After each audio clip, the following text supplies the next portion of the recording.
Welcome back to the channel, guys. Today we are going to start with a new video, that is Preamble of Indian Constitution. Preamble is an introduction and source of authority of Constitution. It contains ideals, goals, vision, objective, aims, value the Constitution wants to achieve. Tells the kind of society the Constitution envisages. Do all constitutions have preamble? No, it is not mandatory to have preamble. Government of India Act 1935 was a kind of constitution, but it doesn't have a preamble. 54 constitutions in the world do not have preamble, such as Belgium, Botswana, Canada, Denmark, Italy, Sweden, Thailand, Qatar. 134 countries of this world have preamble in their constitution, but 84 out of them call it as preamble and 47 don't call it as preamble. The shortest preamble of the world is of 11 words, that is the constitution preamble of Greece. And the lengthiest preamble is of Iran, that contains 3073 words, and second is China, that contains 1071 words. Please read with me the Indian Constitution's preamble. We, the people of India, having solemnly resolved to constitute India into a sovereign, socialist, secular, democratic republic, and to secure to all its citizens justice, social, economic, and political, liberty of thought, expression, belief, faith, and worship, equality of status and of opportunity, and to promote among them all fraternity, assuring the dignity of the individual and the unity and integrity of the nation. In our Constituent Assembly, this 26th day of November 1949, do hereby adopt, enact, and give to ourselves this Constitution. Some of the important case laws related to preamble is, in the case of Golaknath versus State of Punjab 1967, it was held that preamble to an act sets out the main objectives which the legislation is intended to achieve.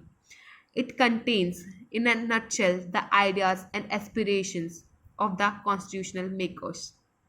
In the case of Stovall versus Zaus, it was said that preamble is a key to open the mind of constitution makers.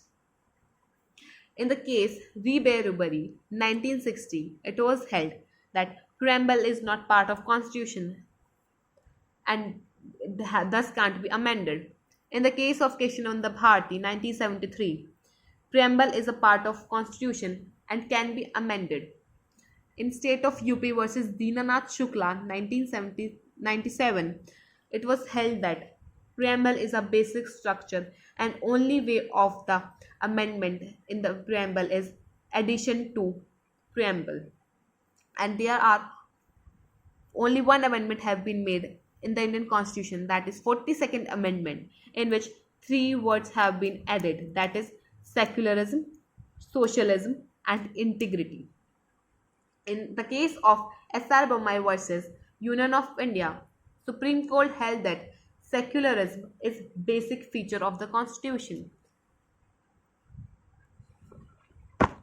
In the case of Excelsior versus Union of India, the Supreme Court considered the effect of the word socialist in the preamble in the year 1979. And the preamble of Indian Constitution, it is clearly mentioned that we the people of India. That means that it is not just a group of people who are giving the Constitution. It is by the whole people of India. They are giving the Constitution to themselves. And it is clearly mentioned on that 26th day of November. That means 26th November 1949. The Constitution was completed and signed by all the constitution makers.